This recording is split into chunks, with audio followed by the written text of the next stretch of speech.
PS5 finally gets cloud gaming later this month. PlayStation Plus subscribers will get access to cloud gaming on PS5 at the end of October. Sony's cloud gaming efforts are starting to ramp up. PlayStation Plus subscribers will be able to start streaming big name games like Spider Man, Miles Morales, and the Resident Evil 4 remake directly to their PlayStation 5s in the coming weeks. The company also hints that PS5 cloud gaming might be coming to other devices like smartphones at some point in the future.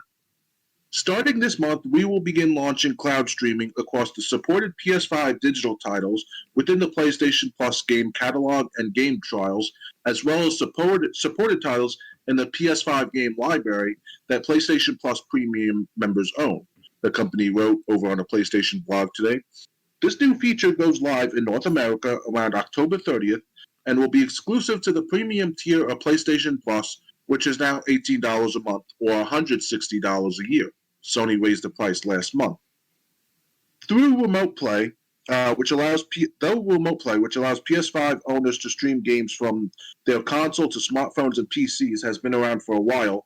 This new cloud gaming feature will let paying subscribers stream games to their PS5 from Sony's servers and play them without downloading. Here are some of the games Sony said will support cloud gaming at launch, with more are being added later on.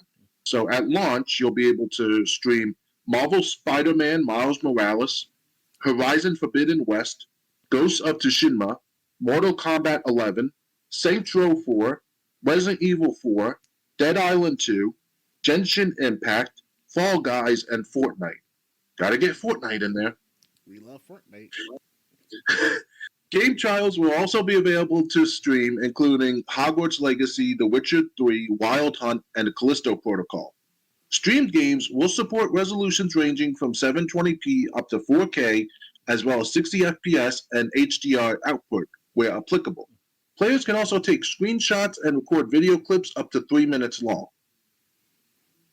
While the quality of game streaming still varies a lot, especially based on the speed of your home internet, it could be a major convenience when it comes to trying games out before starting a lengthy install process or quickly dipping into a live service game like Destiny 2 to finish a daily or weekly challenge. As blockbuster game file sizes have ballooned to over 100 gigabytes, juggling installs has become an annoying minigame in and of itself. Cloud streaming is one way to alleviate some of the frustration. Cloud gaming of most of the Game Pass library has been available on Xbox Series X, S, and Xbox One for years now, and competing services like NVIDIA's GeForce Now provide the same functionality on PC. It's nice to see Sony finally catching up to that regard.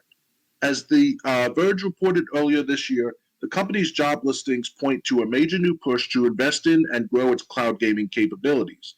PS5 owners appear to finally be seeing some of the benefits of that.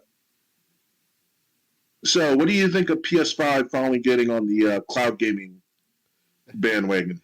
You know, it's funny after hearing this news as of late.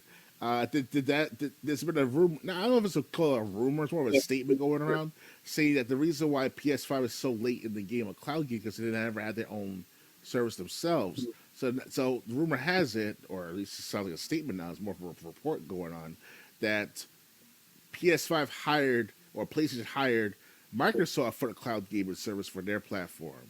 So it's like, what the fuck? Like, you see what I mean? Like it's baffling. Like there's no competition anymore in the game industry. So now it's like they help each other out, Microsoft and Sony, and it's like it's from cross platforming to cross play, cross progression, sort of like cross progression depends on the game that is. And now it's going to be cloud gaming cross-play, in between the systems. So not necessarily is a little like directly involved with each other's system services, but Sony is hiring Microsoft for the cloud services. So it's like they dominate in that. Microsoft, they've been promoting that for years now, especially since as early as 2016, 2015, with Quantum Break and all the promotion of Quantum Break games and all. It was a big deal back 10 years ago for me to get the cloud gaming, but now it's like we find out that it's not perfected yet. The cloud gaming of 100% in most users that uses it, in my opinion, that is what I found out because I personally have cloud gaming before I stopped pay for Ultimate Pass. So it was working well for me at first with Halo Infinite. Then also what's called games like that of what's it, Dragon Age Inquisition? I think it was. No, I'm not sure about that game, but I think that was definitely on there. okay. But definitely cloud gaming for the Halo Infinite. But it worked all right. It was a 1080p 4K style type of format, so it was all right.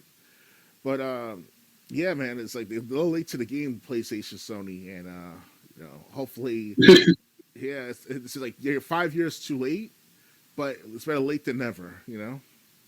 That's what I was just about to say. Better late than never. And like they said, this is just the beginning titles. There will be more available after their service launches. Yeah, Um, but they're coming out with the big game hits. Saints Row 4. Spider-Man, Miles Morales. Games that still are fun to play. Even 10 years later. right. Um, yeah, so good for Sony. At least they said the premium members will be able to enjoy this feature. Yeah, let's hope. Uh, If I can say this, though, Go on. let's hope within the next 10 years, Sony will eventually overcome Microsoft's cloud gaming service. They have their own cloud gaming service, which I doubt it. Because they've been losing money for the last several years now, Sony, because their karma is catching up to them. Meaning that whatever they were doing for the last 35, 40 years with like backstabbing and backstabbing, cutthroating people in the business and all over those decades, it's catching up to them. Being trusted by other future investors, future dealers. So it's horrible for Sony for them to go into this cloud gaming with Microsoft so soon because they can be gobbled up by Microsoft eventually, in a sense, or at least the Sony brand will be gobbled up by Microsoft, and then Sony have to sell PlayStation and just see what happens. It can happen. You never know. It may happen like that in the future. And that's how I predict But it. on the, but on the other hand, Microsoft could end up going belly up if the doom and gloom Phil Spencer has been spreading around is true. That too.